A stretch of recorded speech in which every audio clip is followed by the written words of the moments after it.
Hello दोस्तों, and term examination 2017 का भी कुछ इसी पैटर्न पे बेस्ड है। तो मैंने सोचा एक बार फटाफट तुम्हें दिखा देते हैं और थोड़ा डिस्कस कर लेते हैं इसके क्वेश्चन, क्योंकि आने को तो कुछ भी आ सकता है। मान लो इसी में से आउटलायर्स पूछ लिया या फिर रोल अप ड्रिल डाउन वगैरह कुछ भी आ सकता है ना। तो हम क्वेश्चन वाइज डिस्कस कर लेते हैं, फटाफट क्विकली डिस्कस करेंगे कि तुम्हारे भी ज़्यादा टाइम वेस्ट ना हो और अगर पढ़ रखा है तो रिवाइज हो जाए। ठीक है, तो देखते हैं क्वेश्चन नंबर 1 से, फिर आगे बढ़ते हैं। पहले क्वेश्चन का पहला पार्ट कह रहा है कि डेटा एनालिटिक्स से आप क्या समझते हैं। तो एक लाइन में, एक पैराग्राफ में बताना चाहूँ तो process of examining large and complex data. Data को एनालाइज कर रहे हैं, एनालिटिक्स चेक कर रहे हैं। तो एग्जाम कर रहे हैं लार्ज एंड कॉम्प्लेक्स डेटा को, set to uncover hidden patterns. कोई ना कोई हिडन पैटर्न ढूंढने के लिए, अननोन कोरिलेशंस, कुछ ऐसी बातें जो हमें ना पता हो मगर कोई ना कुछ रिलेट होता हो, and other useful information in adding decision making. तो ये हो गया हमारा डेटा एनालिटिक्स। सेकंड पार्ट कह रहा है कि what is the benefit of data warehouse. तो बेनिफिट ध्यान में रखना, क्योंकि अगर बड़ा क्वेश्चन बनता है तब भी लिख सकते हो तुम इसे, कि बेटर डिसीजन मेकिंग में हेल्प होती है, फास्ट क्वेरी रिस्पॉन्स टाइम, और improve data quality, increase data accessibility, और इन्हांस डेटा सिक्योरिटी। ठीक है, ये सारी चीज़ें हेल्प करता है। फर्स्ट क्वेश्चन का सी पार्ट कह रहा है कि स्टार स्कीमा क्या होता है। अब जब भी क्वेश्चन आएगा बड़ा तो स्टार स्कीमा तो पूछा ही जाएगा। तो ये एक टाइप का स्कीमा है used in data warehouse, where a central fact table is connected to multiple dimension table. फिर उसके बाद तुम इसका फिगर बना के भी दिखा सकते हो एक स्टार शेप में, है ना। Making it easier to analyse data, data analyse करने में ईजियर होता है। ठीक है, फिर पूछ रहे हैं लोड मैनेजर क्या होता है या फिर उसके फंक्शन क्या क्या है। तो फंक्शन जो है मैंने आखिरी 2 पॉइंट्स में लिखे हैं, पहले पॉइंट्स में कि ये एक सॉफ्टवेयर कंपोनेंट है इन डेटा वेयरहाउस सिस्टम। क्या है, एक सॉफ्टवेयर कंपोनेंट है। फिर responsible for importing data from various sources, data को इंपोर्ट करने में काम आता है। लोड कर रहे हैं ना, डेटा को इंपोर्ट करने में काम आता है। Also loading it into data warehouse. ठीक है, डेटा इंपोर्ट हो रहा है और लोड हो रहा है यूजिंग लोड मैनेजर, बस। अच्छा, इसके बाद आते हैं हमारे ई ई पार्ट। कहते हैं कि what are the advantage and disadvantage of dimensional data warehouse compare to normalise data warehouse. ठीक है, तो डायमेंशनल डेटा वेयरहाउस के advantage over normalise data warehouse क्या है, मैंने ये 4 पॉइंट लिख रखे हैं। तुम्हें जो भी याद रहता है या फिर जिस में पैराग्राफ बेसिस पे लिखना चाहते हो वो भी कर सकते हो। कि इम्प्रूवड क्वेरी परफॉर्मेंस, डायमेंशनल में क्वेरी परफॉर्मेंस इंप्रूव रहती है। कैसे रहती है, तुम कहानी बना सकते हो। Easier navigation, reduced data redundancy, better support for OLAP operation. ठीक है, ओलैप ऑपरेशन में सपोर्ट मिलता है। उसके बाद एफ पार्ट देखो कि steps for doing dimensional modelling, क्या क्या स्टेप्स हैं। ऐसे क्वेश्चन बड़े ट्रिकी होते हैं क्योंकि हमें याद नहीं रहता कि हम क्या करें। तो डायमेंशनल मॉडलिंग करने के लिए पहले तो आइडेंटिफाई करो बिजनेस प्रोसेस, क्या बिजनेस है। सेलेक्ट द ग्रीन, ठीक है, ग्रीन मेन चीज़ पे फोकस करो। Identify dimension, identify the fact, dimension fact. उसके बाद डिज़ाइन करना है स्कीमा, और उसके बाद रिव्यू करना है डिज़ाइन को। ठीक है, बड़ा क्वेश्चन भी बन सकता है कि डायमेंशनल मॉडलिंग के स्टेप्स को एक्सप्लेन करो। तो ये बड़ा क्वेश्चन भी बन सकता है और तुम ऐसे छोटे में भी पूछ सकते हैं। फिर पूछ रहे हैं कि what why do you need a staging area, staging area की ज़रूरत क्यों पड़ती है। अब ये तो तुम जो गिटहब वगैरह यूज़ करते हैं उनको पता होगा कि staging area is necessary to temporarily store data from various sources. जो अलग अलग सोर्सेज से हमने डेटा लिया है उसको टेम्परेली स्टोर करने के लिए स्टेजिंग एरिया पे perform transformation and apply business rules before loading the data into data warehouse. तो जैसे हम कमिट करते हैं ना, उससे पहले जो है वो स्टेजिंग एरिया में रहता है, अगर गिटहब के बेसिस पे देखना चाहो तो वही चीज़ है कि हम डिफरेंट सोर्सेज पे ले रहे हैं, परफॉर्म कर रहे हैं ट्रांसफॉर्मेशन और रूल्स लगा रहे हैं उसके before loading the data into data warehouse. अच्छा, गिटहब भी एक डेटा वेयर हाउस टाइप ही है, हिस्टोरिकली स्टोर करता है। अगला एच पार्ट देख रहे हैं तो कह रहा है कि differentiate between data mining and data warehousing. बार बार रिपीटेड क्वेश्चन। ठीक है, डेटा माइनिंग क्या होता है, वही कहानी, प्रोसेस ऑफ एक्सट्रैक्टिंग मीनिंगफुल, ये मैं कम से कम 4 बार बता चुका हूँ। Extracting meaningful pattern and information from large data set, है ना। और डेटा वेयर हाउस क्या होता है, collecting storing managing data from various sources to support BI activities. ये डेटा वेयर हाउस की जो मैंने उस टाइम पे डेफिनेशन बताई थी ना, प्रॉपर वाली रिपॉजिटरी वाली, उसको याद कर लेना, वो हर जगह काम आ रही है। और डेटा माइनिंग की भी, ठीक है, तो इम्पैक्ट पड़ता है कि प्रॉपर आंसर दिखता है। फिर आता है इंटरेस्टिंग पैटर्न। ये चीज़ मैं बताने वाला था कि मैंने पिछली वीडियो में बताया था ना कि इंटरेस्टिंग पैटर्न पे एक क्वेश्चन बना था, तो 2.5 मार्क्स का था। और नाम से ही पता चलता है कि इंटरेस्टिंग बात है, यानी हमारे कोई ना कोई काम आ जाएगी। तो ये पैटर्न जो होते हैं या ट्रेंड होते हैं जो कि यूज़फुल इंसाइट देते हैं हमें, ये ना, specific business problem in solving. ठीक है, सॉल्विंग लिखा है, एक बिजनेस प्रॉब्लम को सॉल्व करने के लिए इंटरेस्टिंग पैटर्न का यूज़ करते हैं। फिर बात हुई ई टी एल और ई एल टी की। कहानी तुम्हें पता है, बहुत बार बता चुका हूँ। ठीक है, extract transform load, extract load transform. ठीक है, तुम लोड करने के बाद ट्रांसफॉर्म करते हो, ट्रांसफॉर्म करने के बाद लोड करते हो। अच्छा, सेकंड क्वेश्चन जो है वो, इसको अगर बताना चाहूँ मैं तो एक बार, इसके बाद मैंने लिखा कम है। तो इसमें कह रहा है कि both use a dimensional modelling approach to organise data.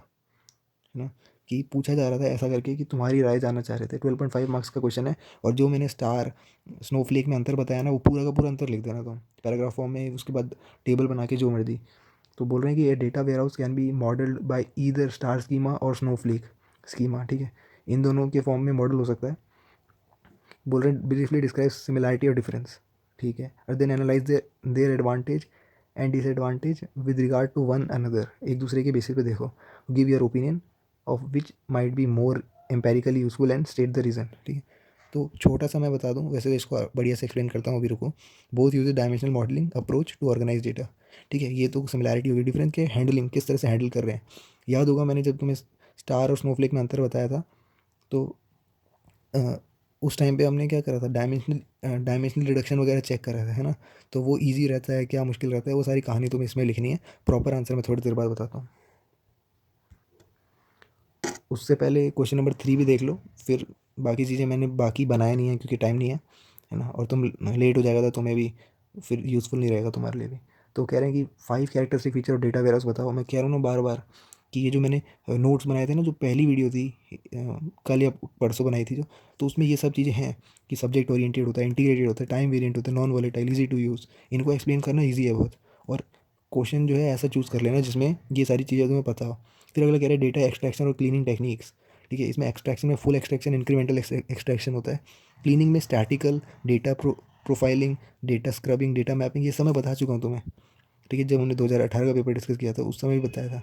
तो इन चीज़ों को ध्यान में रखो, पेपर में आ सकता है, जैसे रिपीट हो रहे हैं क्वेश्चन उस बेसिस पे आ जाते हैं। और इसमें पूछ रहे थे कि स्टार और स्नोफ्लेक स्कीमा में डिज़ाइन का अंतर है, ठीक है, और सिमिलैरिटीज़ भी हैं क्योंकि दोनों ही डायमेंशनल मॉडल अप्रोच यूज़ करते हैं, ठीक है। तो मैं एक बार बता देता हूँ थोड़ा बहुत तुम्हें क्वेश्चन के बेसिस पे ही, कि मेन डिफरेंस तो मैंने बताया कि किस तरह से वो हैंडल कर रहे हैं डायमेंशनल टेबल को।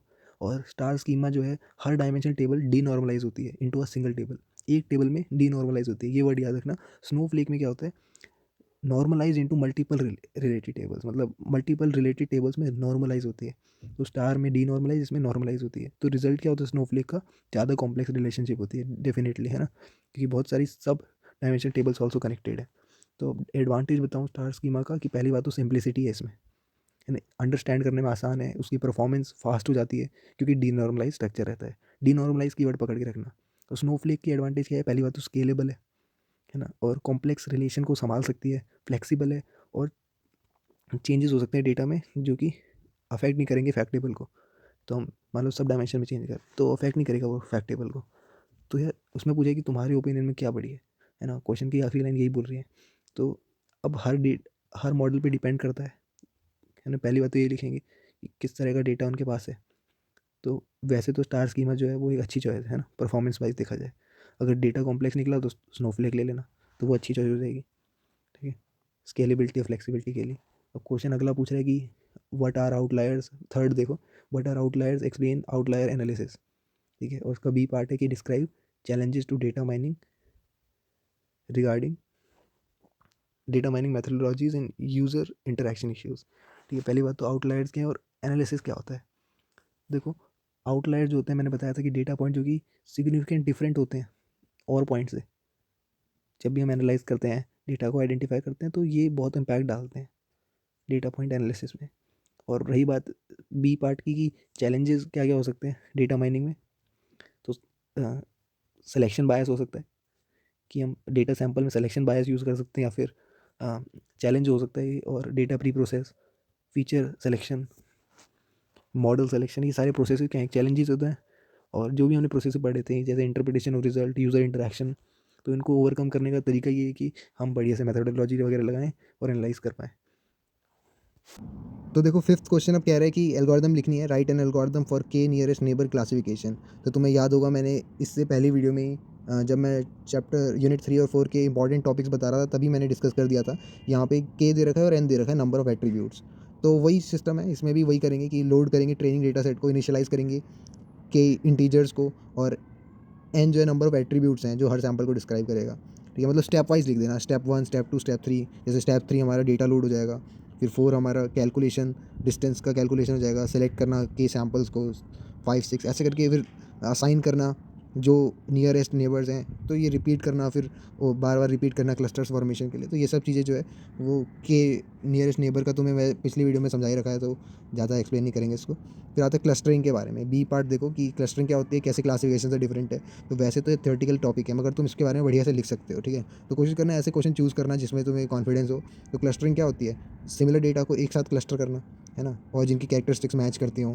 तो ऐसे करके तुम बना सकते हो। क्लासिफिकेशन में क्या होता है कि लेबल्स होते हैं, क्लास लेबल्स होते हैं, प्री डिफाइंड डेटा क्लास होती है। तो मेनली क्लस्टरिंग जो अनसुपरवाइज लर्निंग मेथड है, और क्लासिफिकेशन सुपरवाइज है। तो इसी के बेसिस पे तुम आगे भी लिख सकते हो उसमें कि किस लिए यूज़ होती है क्लस्टरिंग, डेटा एनालिसिस के लिए, है ना, और क्लासिफिकेशन, प्रेडिक्टिव मॉडलिंग वगैरह के लिए। फिर आ जाते हैं सिक्स क्वेश्चन, कह रहे हैं कि ओलैप का इम्पैक्ट क्या है डेटा वेयर हाउस पे, और उसके बेनिफिट्स और लिमिटेशन बताओ। अगेन थ्योरेटिकल क्वेश्चन, है ना। तो ओलैप क्या है, अब उसके ओलैप के बारे में लिख लेना कि हम useful information data warehouse में लगा सकते हैं, मतलब डेटा वेयर हाउस से यूज़फुल इन्फॉर्मेशन ले सकते हैं इस टेक्नोलॉजी के बेसिस पे, है ना। और कॉम्प्लेक्स क्वेरीज़ को इजीली सॉल्व करता है, मल्टी डायमेंशनल व्यू देता है। ये सारे बेनिफिट्स, मतलब डिसीजन मेकिंग में हेल्प करता है, एनालिसिस करने में, बिजनेस इंटेलिजेंस में। जो तुमने पढ़ रखा है ना वो सब लिख देना। और लिमिटेशन की बात आएगी तो ऐसे कह सकते हो कि इंप्लीमेंट करने में थोड़ा कॉस्ट है, और ज़्यादा डेटा सेट हो गया तो फिर दिक्कत हो जाएगी, है ना, मेंटेन करने में, और स्पेशल हार्डवेयर वगैरह चाहिए। ये सब लिख सकते हो। फिर बी पार्ट कह रहा है कि what are addictive, semi addictive and non addictive measures, ठीक है। तो तुम्हें, मेरे को पता है, मैंने अभी तक डिस्कस नहीं करा इसके बारे में, तो एक बार देख लेते हैं। एडिक्टिव मेजर्स मतलब ऐसा है कि हम इसको बोलेंगे जो डायमेंशंस को सम अप करा गया, मतलब जैसे टोटल सेल्स मान लो, तो ये एडिटिव मेजर है, क्योंकि वो अलग अलग लोकेशन, अलग टाइम पे हम क्या कर सकते हैं, ऐड कर सकते हैं। सेमी एडिटिव यानी कि हम उसको कुछ डायमेंशन पे कर सकते हैं ऐड, मगर बाकी डायमेंशन पे नहीं कर सकते, ठीक है।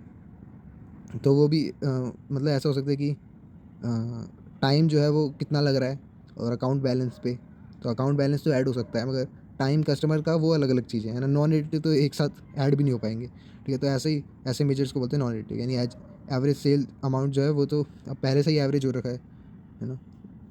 फिर आता है ER मॉडल वगैरह, अरे तुम पढ़ लेना नेट पे ज़्यादा, अगर तुम्हें डिटेल में जानना है तो, ठीक है। ER modelling technique are not suitable for data warehouse, but how is dimension modelling different. तो ER मॉडलिंग और डायमेंशन मॉडलिंग, दोबारा से सेम क्वेश्चन आ गया कि एंटिटी रिलेशन किस लिए यूज़ होता है। तुम्हें पता है, ट्रांजैक्शन प्रोसेसिंग सिस्टम के लिए, है ना, और नॉर्मलाइज स्कीमा पे। और अदर हैंड पे ऐसे लिख देना कि डायमेंशन मॉडलिंग जो होता है वो डेटा वेयर हाउस के लिए, यानी डी नॉर्मलाइज स्कीमा के लिए।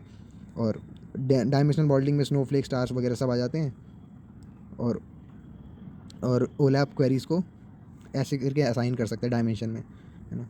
बी पार्ट कह रहे हैं dimensional table is wide, the fact table is deep, explain what is factless fact table. ये मैंने तुम्हें, ये क्वेश्चन रिपीट हो रखा है 2017-18, है ना।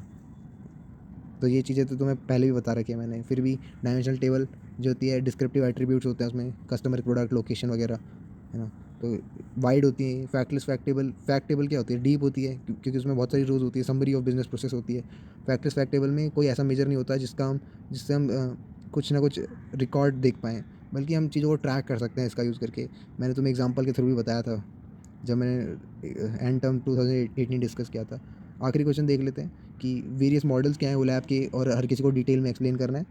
तो देखो, ओलैप में रोलैप आता है, मोलैप आता है, मैं बता चुका हूँ ये डिवीजन करते टाइम ही, है ना। रोलैप में क्या करता है, रिलेशनल डेटाबेस है, SQL क्वेरी वगैरह एग्जीक्यूट करते हैं। मोलैप में मल्टी डायमेंशनल क्यूब्स होते हैं, ठीक है।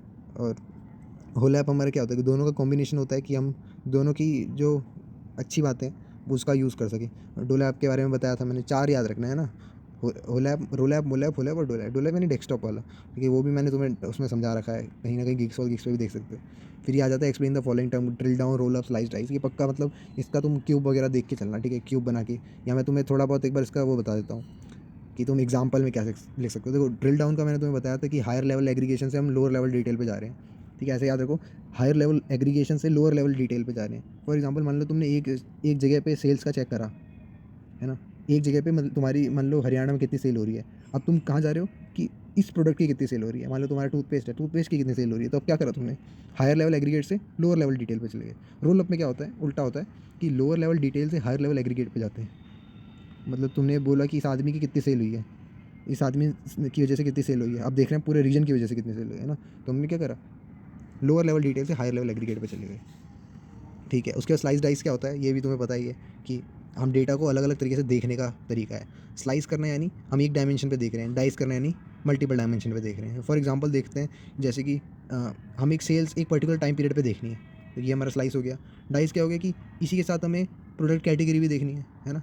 तो ये सारी चीज़ें तुम लिख सकते हो, और जिसके बारे में बढ़िया सा डेफिनेशन तुम्हें पढ़नी है वो नेट पे एक हल्का सा सर्च मारना है, कोई ना कोई जावा पॉइंट, गीक्स और गीक्स वगैरह ट्यूटोरियल पॉइंट वगैरह आ जाएंगे बस। तो होप तुम्हारा पेपर अच्छा जाए, ऑल द बेस्ट।